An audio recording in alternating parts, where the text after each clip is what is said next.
नमस्कार। जय हिंद, जय भारत, जय श्री राम। मैं वीरेंद्र कुमार अधिवक्ता और आप देख रहे हैं यूट्यूब के चैनल रियल नॉलेज। तो आप तमाम दर्शकों को यूट्यूब के इस चैनल रियल नॉलेज पर स्वागत है। और आज मैं पुनः अपना कुछ विचार मंतव्य जनहित में जारी करने जा रहा हूँ, जो जनहित से सरोकार रखने वाला है और महज दिमागी भ्रम को दूर करना है। तो चलिए अब मैं अपनी बात रखने जा रहा हूँ। मानव का यह स्वभाव ही रहा है, मानव रिसर्चर प्रवृत्ति का रहा है, जो पहले से रिसर्च किया है उस पर पुनर्रिसर्च होता है और फिर अपनी गहरी आस्था और विश्वास को लोगों के सामने प्रकट करता है। तो मैंने इसके पूर्व एक वीडियो दिया था कि जन्म होता है, पुनर्जन्म नहीं। थोड़ी सी बात को समझने का प्रयास कीजिएगा। शास्त्रों में जो बात कही गई है उस पर हमारी कोई गहरी आस्था नहीं है, लेकिन फिर भी हम मानते हैं। बहुत सारे लोगों का ऐसा विश्वास होता है कि गहरी आस्था ना रहते हुए भी मानते हैं, लेकिन किसी बात को ठीक से समझने का प्रयास भी नहीं करते। तो आज मैं चर्चा की कड़ी को थोड़ा आगे बढ़ाते हुए मैं अपना बात रखना चाहूँगा।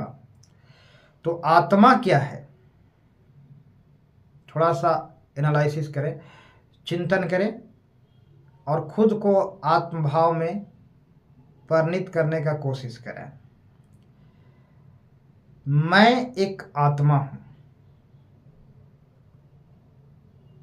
मैं एक आत्मा हूँ, अविनाशी हूँ, अजन्मा हूँ, अजर अमर हूँ, नित्य हूँ, सदा से ही अस्तित्व में रहा हूँ, सदा से ही अस्तित्व में हूँ और सदा के लिए अस्तित्व में रहूँगा।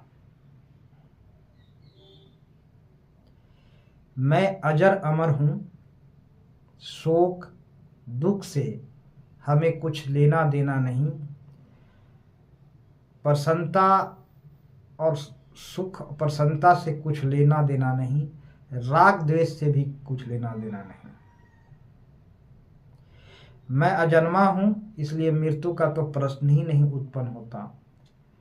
हमारा किसी से अटैचमेंट ही नहीं है, तो फिर बिछुड़ जाने का भय ही नहीं है और बिछुड़ने का दुख भी नहीं है। ना तो हमारा किसी से राग है, और जब जहाँ राग नहीं है तो वहाँ किसी से द्वेष का तो प्रश्न ही नहीं उत्पन्न होता। ना हमारा किसी से जुड़ाव है, तो फिर अलग होने का दुख का तो प्रश्न ही नहीं होता। न मोह, जुड़ाव मतलब मोह माया मेरा नहीं है, इसलिए मैं किसी से बिछुड़ जाने का मुझे दुख नहीं है, या किसी को मुझसे बिछुड़ जाने का दुख नहीं है, क्योंकि मैं आत्मा हूँ, राग द्वेष से मुक्त हूँ, अटैचमेंट से मुक्त हूँ। इसलिए किसी से बिछुड़ने का हमें कोई दुख शोक नहीं होता। शोक दुख का संबंध मन से है और मैं मन से सर्वदा भिन्न हूँ। चलिए मैं बात को थोड़ा सा आगे बढ़ाना चाहूँगा। एक पुरानी कहावत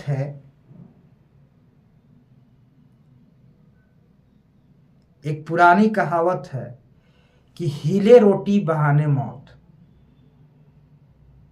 हिले रोटी कहिए या रोजी कहिए, हिले रोटी बहाने मौत।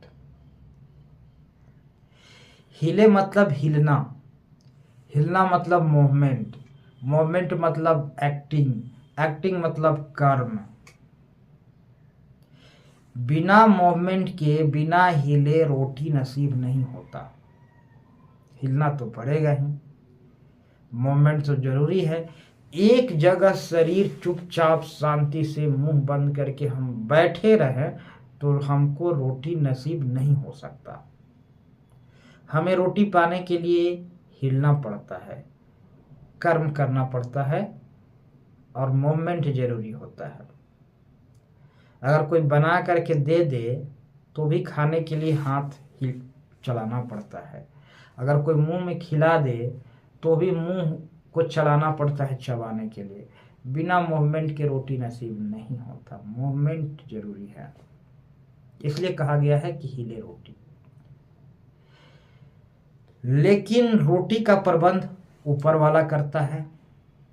हिलना तो मात्र एक बहाना है, क्योंकि बिना उसके मर्जी के हम हिल भी नहीं सकते। हिलाना डोलाना, हमारे भीतर मूवमेंट पैदा करना, हमको मूवमेंट में लाना भी काम उसी का है।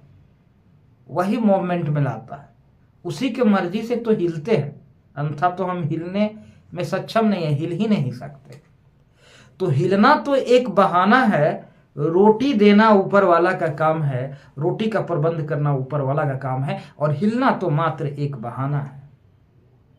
इसलिए कहा गया है हिले रोटी, यानी एक बहाना है, रोटी मिलने का एक बहाना मात्र है। रोटी प्रबंध ऊपर वाला करते हैं, क्योंकि ऊपर वाला के मर्जी के बिना हम हिले भी नहीं सकते। नंबर टू, बहाने मौत। बिना किसी बहाने के कभी मौत आता ही नहीं है। जब भी किसी को मौत आई है तो कोई ना कोई बहाना ढूंढ करके आया।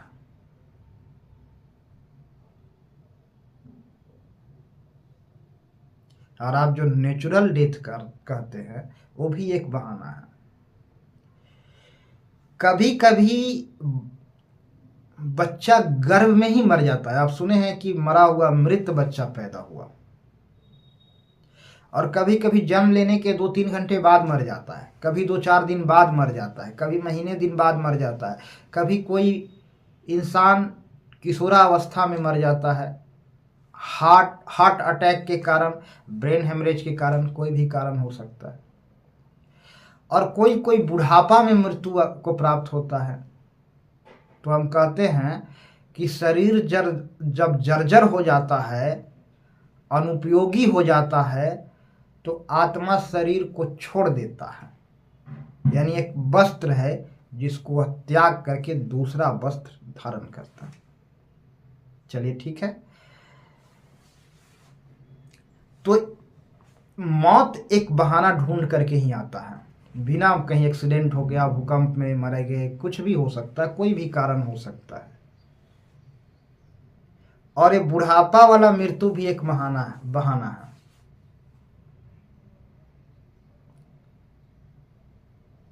शरीर जर्जर हो गया, अनुपयुक्त हो गया, इसलिए शरीर त्याग दिया, लोग कहते हैं। और फिर मरने के बाद हमारे भीतर शरीर धारण करने की इच्छा प्रकट होता है और हम शरीर को धारण करते हैं। आत्मा शरीर को धारण करता है। जरा सोचिए, शरीर तो पहले आत्मा धारण किया था, और शरीर से इतना अगर मोह भी है, मोह अलग है, तो फिर शरीर को त्यागना ही नहीं चाहिए था। शरीर को तो त्यागना ही नहीं चाहिए था। शरीर से मोह है तो शरीर को त्यागना ही नहीं चाहिए था। और फिर शरीर के चाह के कारण ही हम शरीर पुनः धारण करते हैं। अगर चाह नहीं हो तो शरीर धारण करने का तो कोई प्रश्न ही नहीं उत्पन्न होता है। तो शरीर के चाह आप रखे हुए हैं, तभी तो शरीर चाह धारण करते हैं। तो आपने शरीर त्यागा क्यों? शरीर से मोह थे तो आपने शरीर को त्यागा क्यों? और फिर ये तो एक बहाना ही है ना कि शरीर बुढ़ापा को प्राप्त हो गया, जर्जर हो गया। बचपन से जुआ अवस्था से बुढ़ापा आता है। शरीर निरंतर बदलते रहता है। एज इट इज शरीर कभी नहीं रहा। जुगावस्था का शरीर, बुढ़ापा का शरीर, बचपन का शरीर, कुशारा अवस्था का शरीर, जब हम 600 काल में थे उस समय का शरीर, और आज बुढ़ापा के अंतिम समय का शरीर में काफ़ी अंतर है। तो शरीर निरंतर बदल रहा है, परिवर्तन तो आपने ही कर रहा है। शरीर को परिवर्तन क्यों हो रहा है, कारण क्या है? ऑटोमेटिक परिवर्तन हो रहा है। ऊपर वाला आत्मा इस शरीर को बदल रहा है और बदलते रहता है, खुद परिवर्तन शरीर को करते रहता है। अब फिर वह बुढ़ापा को प्राप्त हो जाता है और फिर जो शरीर खुद उसने बुढ़ापा वाला बनाया है और फिर कहता है कि यह शरीर से हमें प्रेम नहीं है, अनुपयुक्त हो गया, इसको हम त्याग रहे हैं। तो ये बुढ़ापा का शरीर आपने ही निर्मित किया है। आप मतलब ईश्वर, आप मतलब आत्मा, आपने ही बनाया है, परिवर्तन आपने ही किया है। आप युवावस्था में ही रहते, क्यों परिवर्तन किया आपने? और फिर आप कहते हैं कि ये युवावस्था वाला शरीर से अब खबर खराब हो गया, इसलिए हम इसमें नहीं रहना चाहते।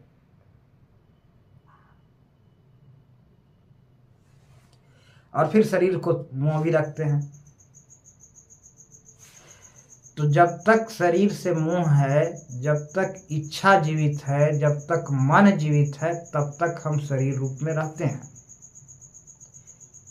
और जब तक शरीर से मोह माया खत्म हो जाता है, इच्छा मर जाती है, तब हम शरीर को त्याग देते हैं।